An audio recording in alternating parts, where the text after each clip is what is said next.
E aí, gente, beleza? Tudo bem com vocês? Tamo eu e Boris aqui na área para já abrir esse programa contando tudo que vai rolar por aqui hoje, né não, Boris?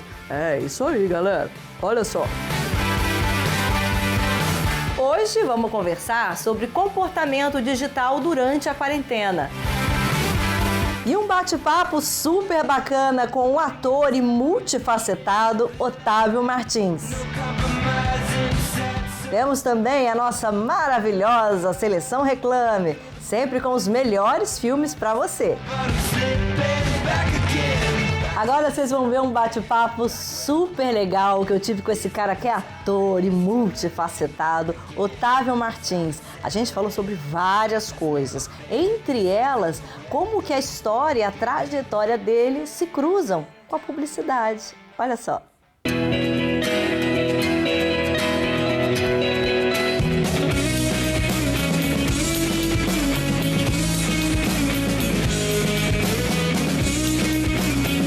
Gente, eu hoje vou conversar com o Otávio Martins, a gente está na casa dele. Com certeza vocês conhecem ele pela televisão, né, pelos teatros, pelos cinemas da vida. Porém, contudo, todavia, a história dele se cruza com a publicidade várias vezes. Muitas. E é isso que a gente vai conversar hoje. Tudo bem, querido? Tudo, e você? É muito louco, porque antes de começar aqui, a gente estava conversando, e eu, assim como vocês, também achava que a história dele com a publicidade, por exemplo, tinha se cruzado apenas aqui, na frente das câmeras. E não, né? Não. Tudo começou por trás das câmeras, ele chegou a cursar publicidade e propaganda e trabalhar em agência. Isso, eu fiz ESPM, fiz 1 ano e meio de ESPM, trabalhava como redator júnior, numa agência chamada Delta Propaganda, que era praticamente uma house do Banespa, que nem existe mais. E trabalhei um tempo ali. Aí eu saí da publicidade, na verdade, para me dedicar exclusivamente a teatro.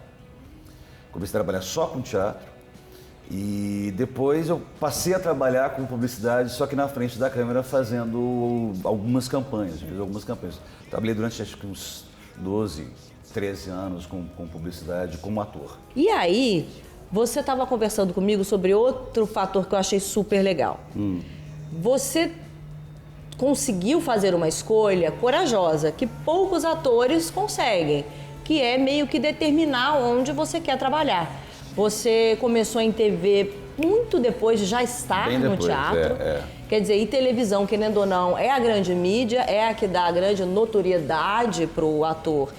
E dessa forma gera mais trabalhos, mais grana, mais publicidade. E como é que isso funcionava para você? Porque para você foi meio que o inverso, o teatro também te projetou. Eu acho que é engraçado que, assim, quando comecei a me interessar por artes e mais especificamente pela carreira de ator, eu fui me apaixonando cada vez mais por teatro.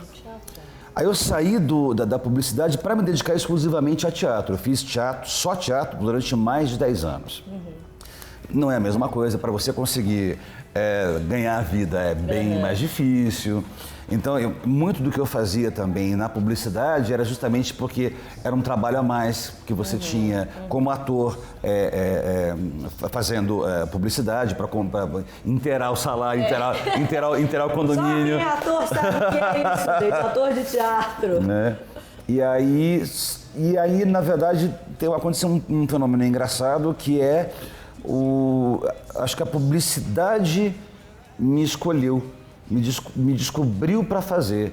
Então eu sempre fiz muita apresentação, muito testemunhal, mas eu comecei a fazer na publicidade eu comecei a fazer algumas campanhas fixas, como garoto propaganda. Eu fiz TV Tigre, fiz Lojas Colombo, fiz uma pequena campanha da Embratel, logo depois que a Ana Paula Rosa saiu. Então tinha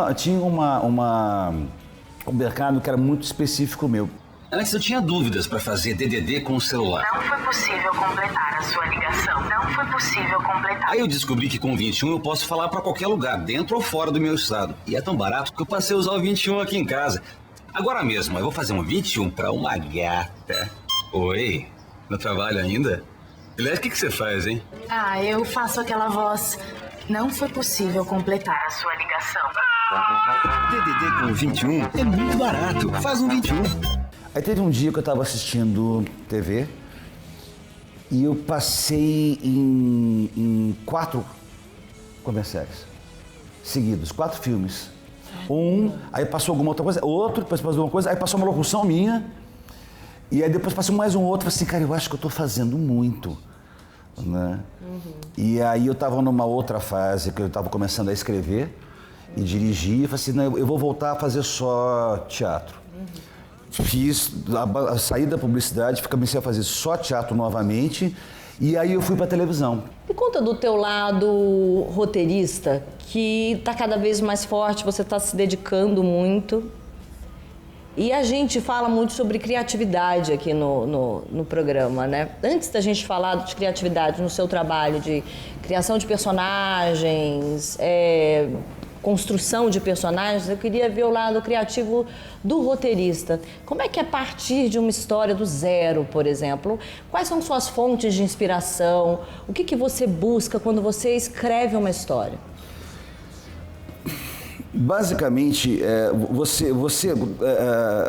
eu tenho muito medo da página em branco, como todo roteirista. Você tem muito medo da página em branco, e você fala, como é que eu começo a contar essa história? Antes eu escrevia muito por impulso. Tenho vontade de escrever isso. Eu saía escrevendo. Depois eu saía limpando.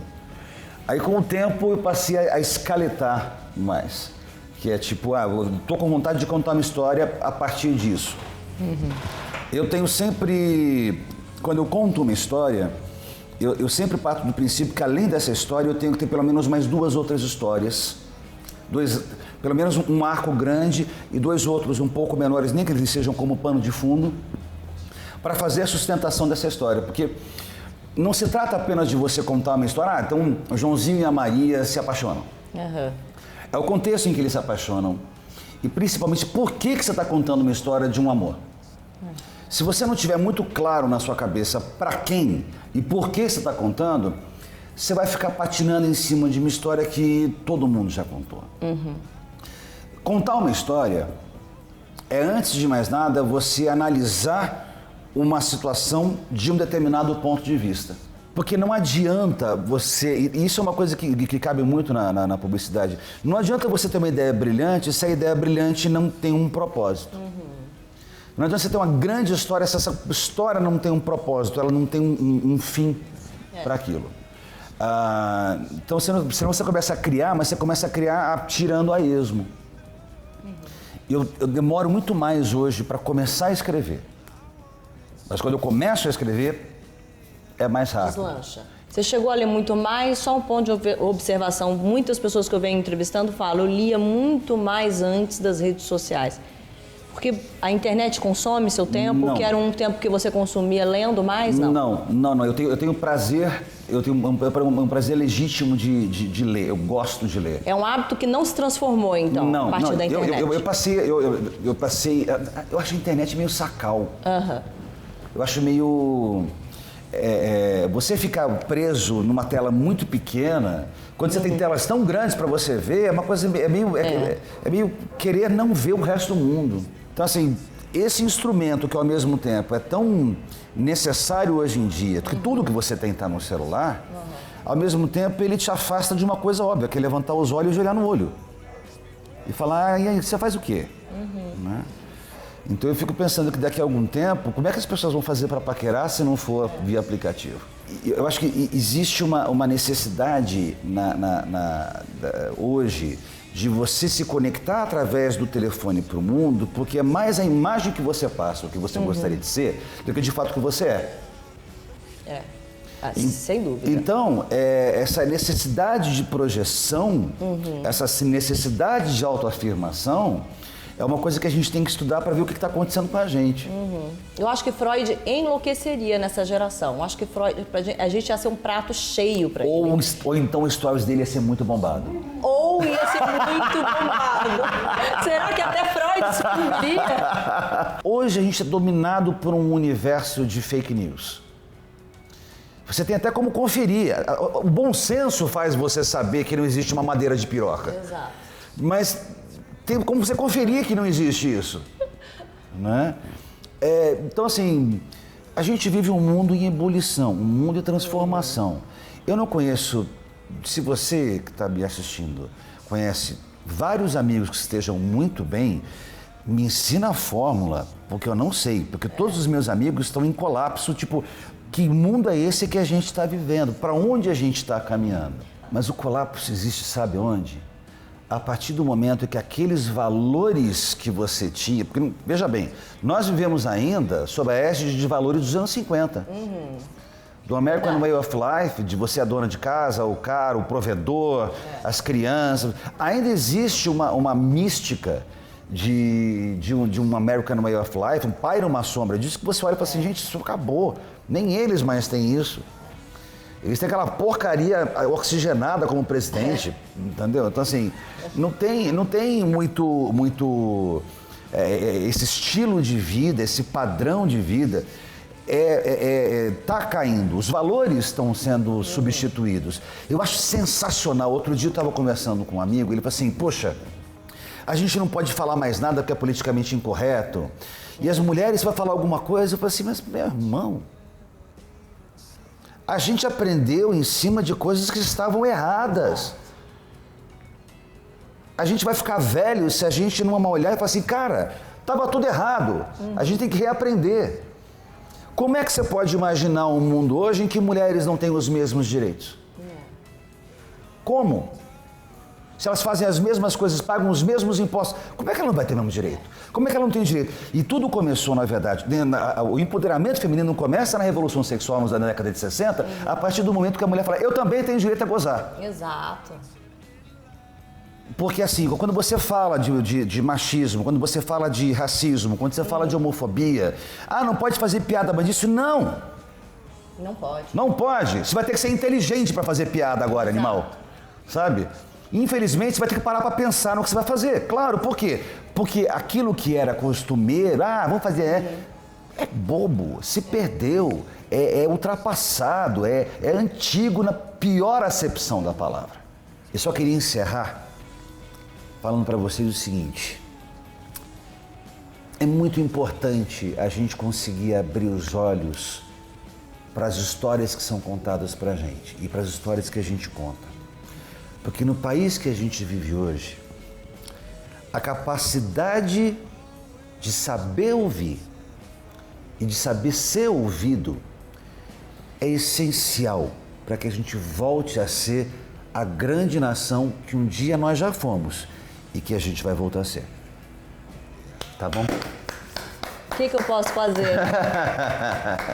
Maravilhoso. Obrigado, Pedro. Obrigado vocês, são super gente fina, gente. A gente adorou, valeu, valeu mesmo. Que bom.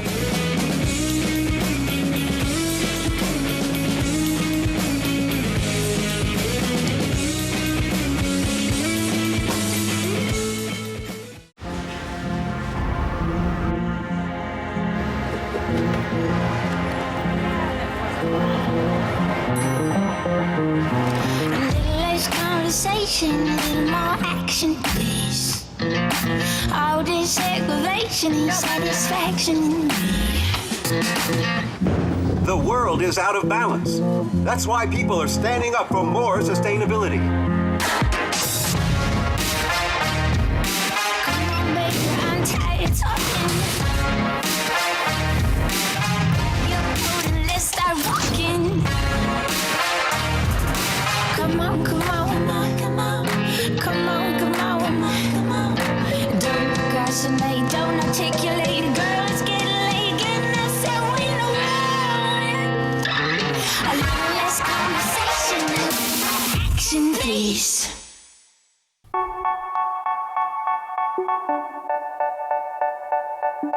O que eu vou fazer quando eu sair do confinamento? Qual é a primeira coisa que eu vou fazer? Para mim, a primeira coisa que eu mais gostaria de fazer é de chegar numa praia, não importa onde fosse, e me jogar no mar. Esse sim seria o meu maior presente depois de um tempo confinado. Intervalo e a gente volta já já.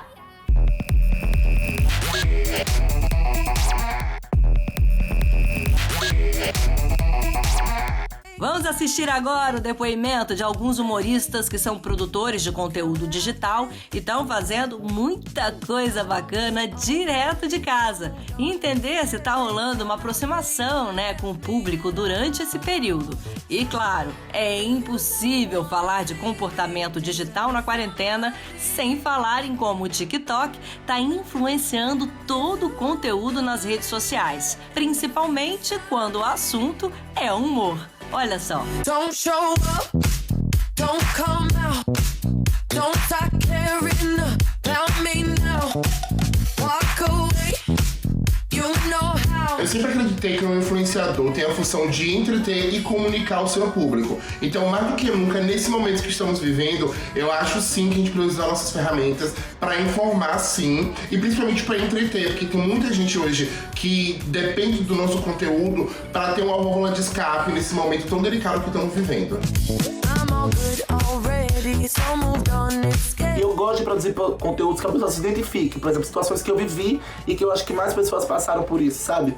E eu acho que é por isso que eu tô crescendo tão rápido, porque eu penso nas pessoas, eu penso no conteúdo, eu quero que aquela pessoa se identifique e mande pra amiga, tipo, ai amiga, isso é muita gente, né? Por exemplo, em casa, você tá em casa sem fazer nada, você vai fazer um conteúdo na rua, lógico que não vai compartilhar. Então você tem que pensar com a cabeça do telespectador, né? Do público, no caso. How are you? Hi, I'm Álvaro. Nice to meet you. Gravatela, Lucas! Where are you Gravatela! Where are you from? I love you so much! Just I love you so That's much! my friend, Hipopótamo! Que agora a gente tem mais tempo e tem uma coisa chamada ócio produtivo, né? Que eu acho que antes era meio complicado de ter, porque a viagem, correria, trabalho, job e tudo mais. E a gente sabe que todo mundo que trabalha com processo criativo precisa, né, desse momento do ócio criativo. Então eu acho que melhorou muito, acho que a gente tá postando com muito mais frequência, né? Sim. Acordando o Lucas com tamborzinho, check!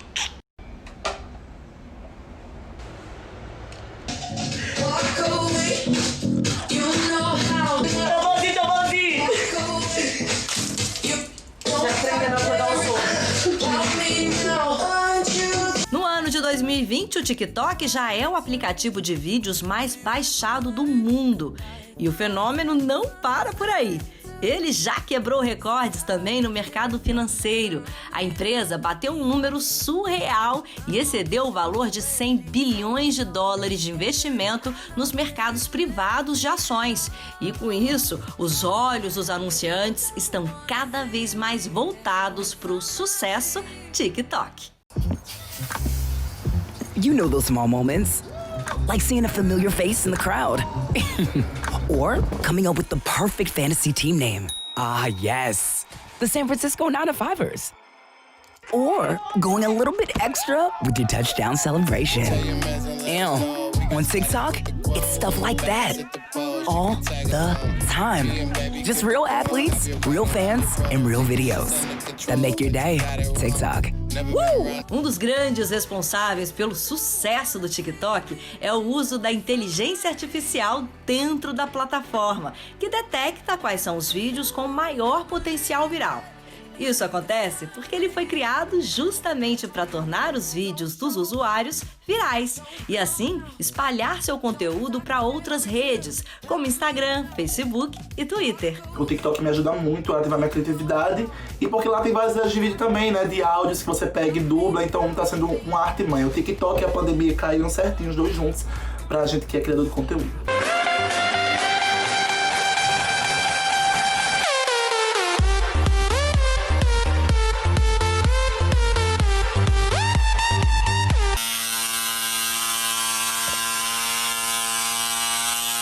Dizendo por aí que se eu passar vai me pegar. Duvido! Quando eu era criança, a minha mãe falava um ditado que só agora eu entendi. Você não sai de casa nem aqui nem na China. E é mesmo. E hoje, como a maioria das pessoas estão ficando em casa fazendo isolamento social, elas acordam com a gente, elas almoçam com a gente, elas jantam com a gente. Então tem uma aproximação e eu sinto isso através do feedback do meu público, assim. Como eu virei parte da família deles e eles também viraram parte, porque eu tô fazendo isolamento sozinho. Então eu acabo conversando mais com eles do que com a minha própria família. Eu sinto que estão mais próximos, sabia, da galera? Eu sinto também, eu sinto que a galera tá demandando mais. Agora na quarentena, porque como eu e o Lucas, a gente tá passando a quarentena junto e a gente mostra a nossa rotina e tudo mais, a galera meio que se apegou a isso, né? Sim, tipo, eles gostam de ver o que a gente tá fazendo no dia a dia e eles ficam pedindo. Sim, eles vão pedindo direto. E eu recebo muita mensagem também de gente dizendo assim, nossa, vocês foram meu momento de distração, foi muito legal e tudo mais. Então, eu acho que na verdade aproximou mais, assim, parece que o pessoal tá querendo mais conteúdo ainda. É verdade. Porque a gente posta um vídeo por dia, o povo ainda quer mais. É que eu tô tomando banho, eu tô mostrando eu tomando banho. Poxa, 170 histórias, o povo quer mais história disso que tá pouco, eu não tô entendendo. Teu pai.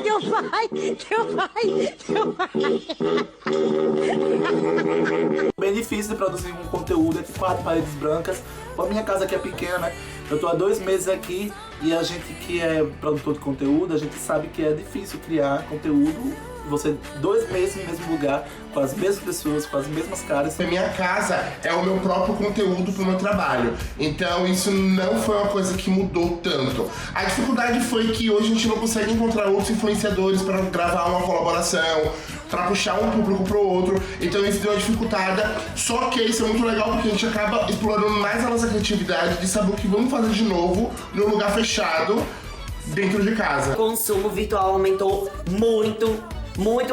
E não só virtual, acho que principalmente filme, série, que a gente fica vendo muito. E eu acho que chega uma hora, gente, que não tem mais o que ver. Tanto é que não só o consumo virtual aumentou, como, por exemplo, no meu caso, eu tô lendo muito. Eu acho que eu já li uns 8 livros nessa quarentena. Eu nada.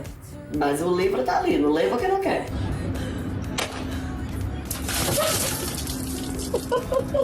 Uma curiosidade: o TikTok não tem o mesmo nome em todos os países. Na China, por exemplo, ele se chama Douyin, mas funciona exatamente da mesma maneira. Mas nem só do TikTok vivem os nossos dubladores virtuais. Se você quiser começar a se arriscar no mundo da edição e dublagem de vídeos, existem também outros aplicativos que têm funções parecidas. As plataformas alternativas mais populares são o Dubsmash, o Like, o Thriller, o X e muitas outras, que são um ótimo destino para quem quer ficar por dentro dessa nova febre digital. E vale lembrar que o Instagram, com a criação dos stories, foi o responsável por tirar muita gente do Snapchat e praticamente desaparecer com a plataforma. Agora existem rumores de que o Insta já tem planos de fazer algo parecido com o TikTok. E aí, o que você acha, hein? O Reclame vai seguir acompanhando de perto todos os passos dessa batalha digital. E claro, te atualizando sempre com as informações mais trends do mercado.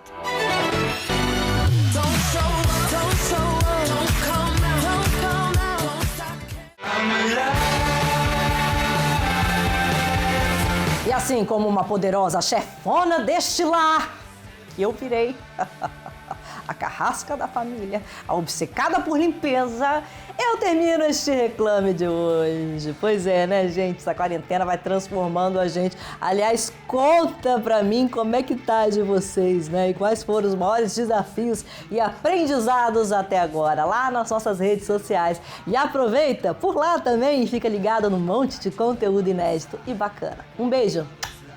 Fui!